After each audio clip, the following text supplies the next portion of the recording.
Bonjour, aujourd'hui on va parler d'une France à deux vitesses, d'une fracture, parfois invisible, qui sépare les territoires et peut, bien souvent, déterminer les destins. On va voir ensemble comment le pays tente de se réconcilier avec lui-même. Pour bien poser le décor, partons de cette question fondamentale. Est-ce que le lieu où l'on grandit, où l'on vit, a un impact réel sur nos chances de réussir? En France, la réponse est de plus en plus un oui assez franc. Essayons de comprendre pourquoi. D'abord, mettons-nous d'accord sur les termes.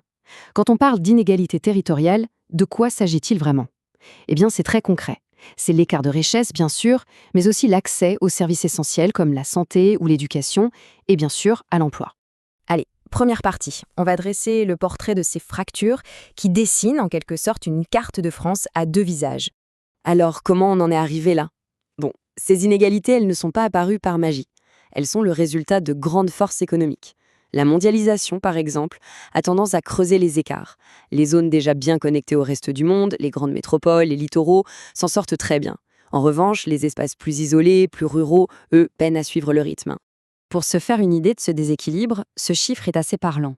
La région parisienne, l'Île-de-France, concentre à elle seule un tiers de toute la richesse produite dans le pays. Un tiers. Ça montre bien l'hyperconcentration économique. Ok, maintenant qu'on a vu la photo d'ensemble, zoomons un peu. Voyons comment ces inégalités se traduisent très concrètement, au niveau local. Et c'est peut-être ça le plus frappant. Au sein même de cette région si riche qu'est l'Île-de-France, on trouve le département le plus aisé du pays, les Yvelines, et juste à côté, le plus pauvre, la Seine-Saint-Denis.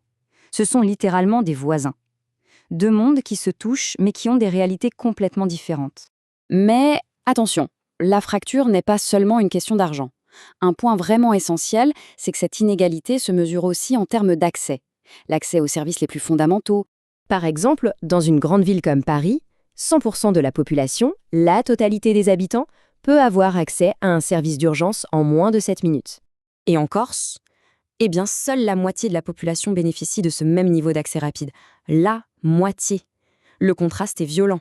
Ça, c'est une illustration très concrète de ce que le mot enclavement veut dire pour la vie et la sécurité des gens. Face à ce constat assez dur, que fait-on? Qui sont les acteurs qui essayent d'agir et avec quelle stratégie? C'est ce qu'on va voir maintenant. Le concept clé, ici, c'est l'aménagement du territoire. Derrière ces mots un peu techniques, l'idée est simple. C'est l'ensemble des actions que les pouvoirs publics mettent en place pour essayer de corriger ces déséquilibres et de rendre le pays plus juste et plus efficace pour tout le monde. Mais alors, qui sont ces aménageurs? Pendant longtemps, c'était simple, c'était l'État, point final. Mais le jeu a beaucoup changé. Depuis les années 80 et la décentralisation, les régions et les départements ont leur mot à dire. Et à partir de 1992, un autre acteur de poids est entré dans la danse, l'Union européenne, qui est devenue un financeur très important. Bref, aujourd'hui, c'est un travail d'équipe. La stratégie pour rééquilibrer tout ça tient deux grands axes. Le premier, c'est de continuer à renforcer les points forts, les moteurs économiques du pays.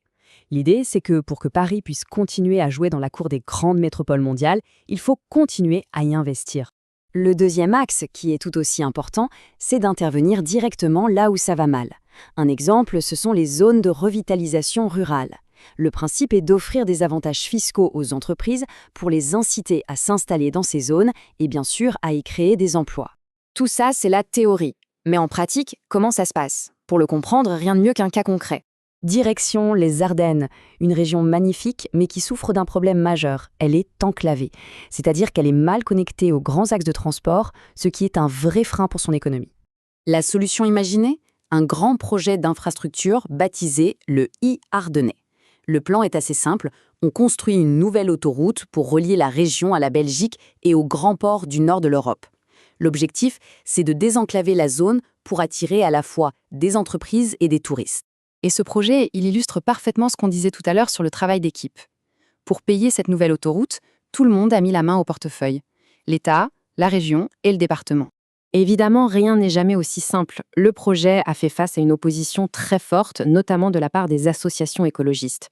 Leur argument est simple et direct. Construire une autoroute, ça a forcément un impact négatif sur l'environnement. Et ce conflit entre développement et écologie nous amène directement à notre dernière partie.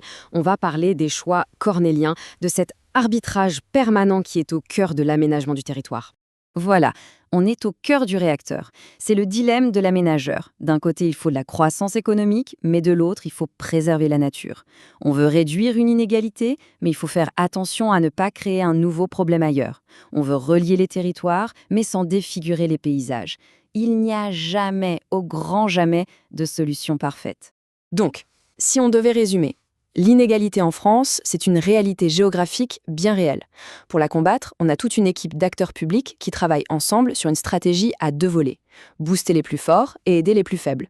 Mais le point crucial, c'est que chaque solution est un compromis, souvent difficile à trouver. Et on se quitte sur cette question qui dépasse largement le simple cas de la France. Quand on cherche à bâtir une société plus juste, comment est-ce qu'on pèse le pour et le contre? Comment décide-t-on que le prix à payer pour le progrès est acceptable ou non? C'est une question vertigineuse et qui, au fond, nous concerne tous.